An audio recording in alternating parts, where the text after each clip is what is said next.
सुंदरपुर गंगा जी के किनारे बसा हुआ एक बहुत खूबसूरत गांव था। इस गांव में एक पंडित जी रहते थे। पंडित जी धर्मपरायण व्यक्ति थे। वे कभी झूठ नहीं बोलते थे। गांव में सभी उनका बहुत आदर और सम्मान करते थे। पंडित जी की बात पर सभी भरोसा करते थे और कहते थे कि पंडित जी ने कहा है तो सत्य ही होगा। पंडित जी भी गांव में सभी की सहायता करने के लिए तत्पर रहते थे। गांव में ही एक व्यापारी भी रहता था जिसका एक ही लक्ष्य था, ढेर सारा पैसा कमाना किसी भी तरह। एक सुबह व्यापारी पंडित जी के घर पहुंचा। पंडित जी अपने घर के बाहर योग कर रहे थे। जैसे उन्होंने आंखें खोली तो देखा व्यापारी हाथ जोड़े सामने खड़ा था। पंडित जी ने बोला, आओ महाजन बैठो, क्या बात है, आज सुबह सुबह मेरे घर का रास्ता भूल गए। व्यापारी बोला, पंडित जी मुझे आपसे एक सहायता चाहिए। पंडित जी बोले, हाँ बताओ महाजन, कैसी सहायता चाहिए। व्यापारी ने कहा, पंडित जी मुझे व्यापार के लिए कुछ धन की आवश्यकता है। अगर आप मुझे 100 स्वर्ण मुद्राएं उधार दे दें तो बड़ी कृपा होगी, और जैसे ही इस बार नगर से व्यापार करके आऊंगा तो आपकी स्वर्ण मुद्राएं लौटा दूंगा। पंडित जी ने कुछ विचार किया, फिर बोले, ठीक है, लेकिन 6 माह के बाद मेरी बिटिया की शादी है, इसलिए महाजन उससे पहले तुम्हें स्वर्ण मुद्राएं लौटानी होंगी। व्यापारी ने कहा, पंडित जी आप चिंता मत करिए, मैं आपकी स्वर्ण मुद्राएं 3 माह में ही लौटा दूंगा। पंडित जी घर के अंदर गए और एक पोटली में स्वर्ण मुद्राएं लाकर व्यापारी को दे दी और बोले, इसे गिन लो महाजन। व्यापारी ने पोटली को देखते हुए बोला, क्या बात करते हैं पंडित जी, आपकी बात को तो सारा गांव अंतिम सत्य मानता है, आपने गिन लिया तो मुझे गिनने की क्या आवश्यकता है। व्यापारी ने जाने से पहले कहा, पंडित जी किसी गवाह के सामने मेरे हस्ताक्षर करवा लीजिए इस उधार के साक्ष्य के लिए। पंडित जी ने हंसते हुए कहा, जाओ महाजन, मुझे तुम पर पूरा भरोसा है। 3 माह गुजर गए किंतु व्यापारी ने पंडित जी की 100 स्वर्ण मुद्राएं नहीं लौटाई। पंडित जी ने सोचा, चलो कोई बात नहीं, अभी तो बिटिया की शादी में 3 माह और शेष हैं, महाजन मुद्राएं लौटा देगा तब तक।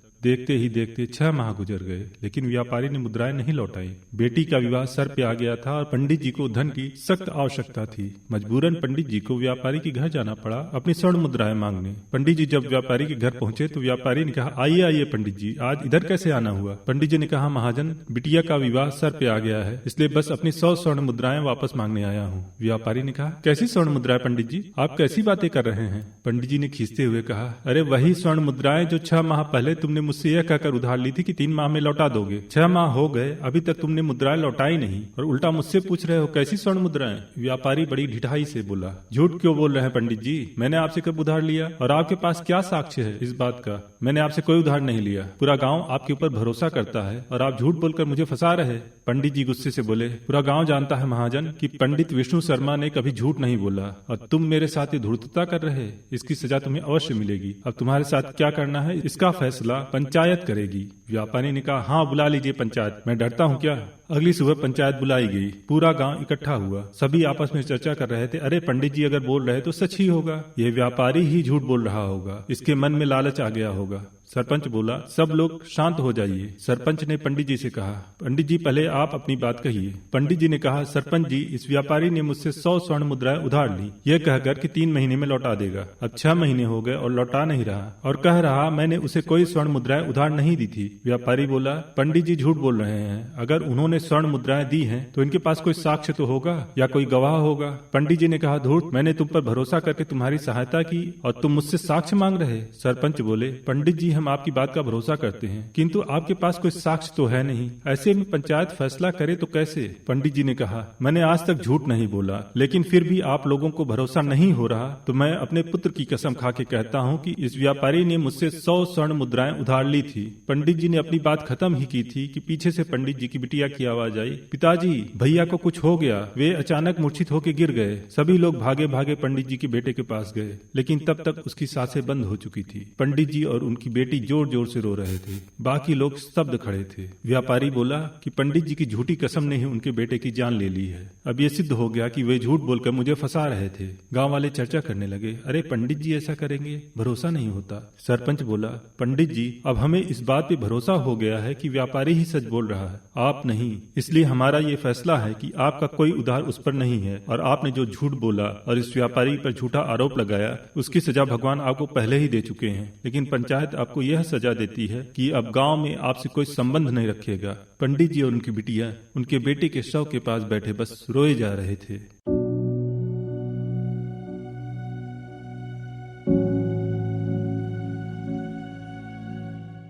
पंडित जी अपने बेटे के शव के साथ गंगा जी के तट पर अकेले बैठे हुए थे। गांव से कोई भी उनके बेटे की अंतिम यात्रा में नहीं आया था।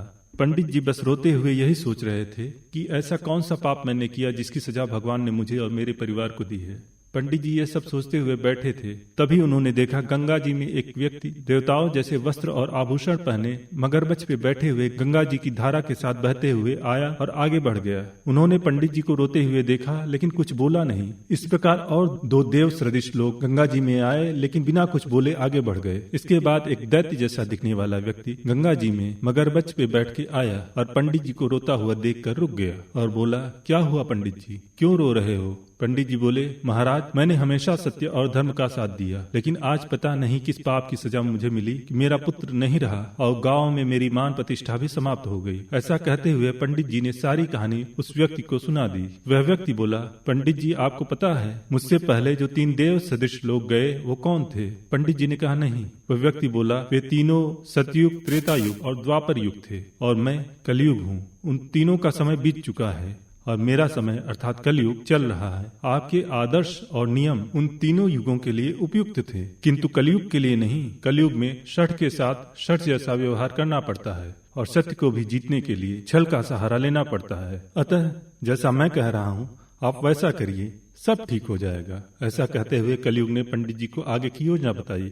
पंडित जी अपने बेटे के शव को वापस गाँव लेकर आए और फिर गाँव वालों से पंचायत बुलाने का आग्रह किया। फिर से सारे पंच और गांव वाले एकत्रित हुए और व्यापारी को भी बुलाया गया। सरपंच ने कहा, पंडित जी, आपने हमें फिर क्यों बुलाया जब ईश्वर और पंचायत दोनों ही अपना निर्णय सुना चुके हैं? पंडित जी ने कहा, मैं स्वीकार करता हूं कि मेरे असत्य बोलने के कारण मेरे पुत्र की जान गई और गांव में मेरा आदर सम्मान समाप्त हो गया, लेकिन ऐसा सब कुछ मुझसे भूलवश हुआ। सरपंच बोला, तो अब आप क्या बताने आए हैं पंडित जी? पंडित जी ने कहा, इस व्यापारी को मैंने 100 स्वर्ण मुद्राएं उधार नहीं दिए थे। व्यापारी बोला, सरपंच जी, यही तो मैं भी कह रहा था। पंडित जी फिर से बोले, इस व्यापारी को मैंने 100 स्वर्ण मुद्राएं उधार नहीं दिए थे, बल्कि 200 स्वर्ण मुद्राएं उधार दिए थे। पंडित जी की इतना कहते ही उनका बेटा उठ के बैठ गया। सभी लोग आश्चर्यचकित थे। सरपंच ने कहा, पंडित जी अवश्य ही सत्य बोल रहे हैं। तभी उनका बेटा जीवित हो गया। व्यापारी के मुंह से निकला, लेकिन पंडित जी, आपने तो सिर्फ 100 स्वर्ण मुद्राएं उधार दी थी। सरपंच ने उसे डांटते हुए कहा, चुप हो जा अधर्मी, अभी तक बोला था कोई उधार नहीं लिया था। अब तुम्हारी यही सजा है कि 3 दिन के भीतर 200 स्वर्ण मुद्राएं पंडित जी को वापस करो, नहीं तो इस गांव में तुमसे कोई सामान नहीं खरीदेगा। और साथ ही साथ जो तुमने झूठ बोल करके पंडित जी को परेशान किया, इसके लिए तुम्हें 50 स्वर्ण मुद्राएं और पंडित जी को देनी होगी। सरपंच आगे बोला, पंडित जी, आपके साथ जो अन्याय हुआ उसके लिए हम क्षमा मांगते हैं।